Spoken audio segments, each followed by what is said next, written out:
Alam mo ba may isang grocery store dito sa Pilipinas na medyo tahimik pero kumakain na ng market ng iba. Hindi SM, hindi Pure Gold. Dahil lahat ng pumapasok po dito, sinasabi po, ay kamura. Paano nila ginagawa? Hindi ba sila nalulugi dito? Kung gusto malaman kung ano itong grocery store na ito, tapusin mo itong video na ito.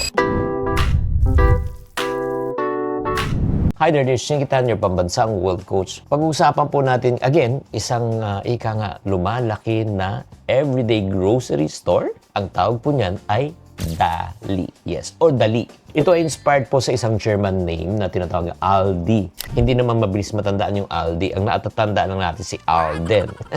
Isang sikat na discount store po yan sa Germany. Kaya nga, ang ginawa nila, binaligtad po nila. Kasi it sounds Filipino. Dali. Ang ibig sabihin, mabilis. Mabilis na bilihan, mabilis na turnover, mabilis na talagang lumaki. Pero yun nga, ang tanong, paano ba talaga sila lumalaki? Yun ang pag-usapan natin. Imagine mo isang grocery store na walang aircon, walang bagger, konti lang staff. Simple ang shelves, pero ngayon, they have 900 to 1,000 stores. At noong 2024, alam nyo, guess what? Magkano benta nila? 34 billion pesos in 1 year. Nako. Kung makikita po natin ng paano history nila, they started in the time of pandemic 2020. Isang Swiss-based company na back up po ng maraming mga backer. At the same time, yun nga, unang branch po nila sa Santa Rosa, Laguna. And then, ang ginawa po nila, yung sistema, okay, yung strategy po nila ay tinatawag na hard discount model. Ano ibig sabihin ng hard discount? Talagang binaksak talaga nila yung presyo. Simple lang, walang arte, walang display maganda, walang extra na tao, pero yun nga, tinatangkilik. Nakapunta ka na ba ng Dali store?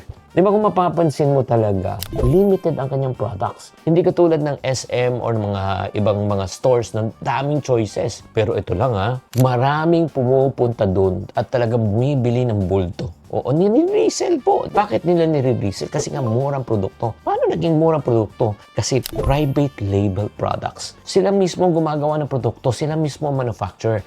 Napansin mo ba, yung ketchup ng parang UFC, hindi naman UFC. Di ba may Nestle?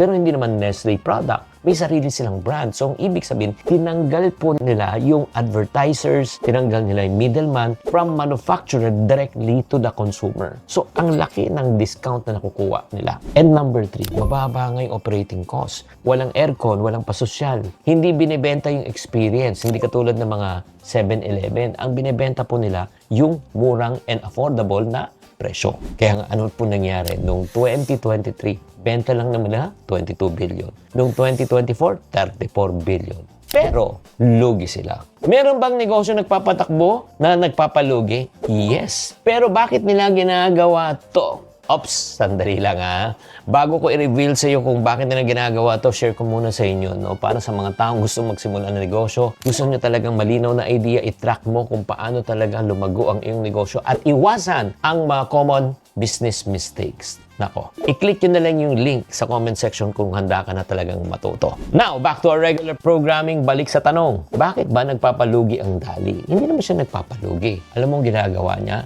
Lahat ng profit nila, binabalik nila sa expansion. Nagpapalaki muna sila ng presence. Kumukuha muna silang market. At nasa mindset nila long term. Ang profit papasok yan pag malaki na sila. Kaya kung makikita mo, ano pwede nating leksyon? The billion peso lesson that we can learn. Number 1, simplicity wins. Hindi mo kailangan maging fancy. Mas simple, much better. Tanggalin natin hindi kailangan. Doon ka talaga tatangkilikin at kikita. Number 2, volume ang labanan. Parang Chinese style of doing business. Kahit barya-barya ang kita, pero naman mabilis ang turnover. Kaya tinatangkilik sila. Number 3, they think long term. Okay, hindi sila kumikita ngayon, pero lahat ng pera binabalik nila for expansion. Ngayon, ang tanong ko, kung ang Dali kayang kumita gamit ng 3 strategy, simple lang, may sistema sila, at tama po ang kanilang strategy.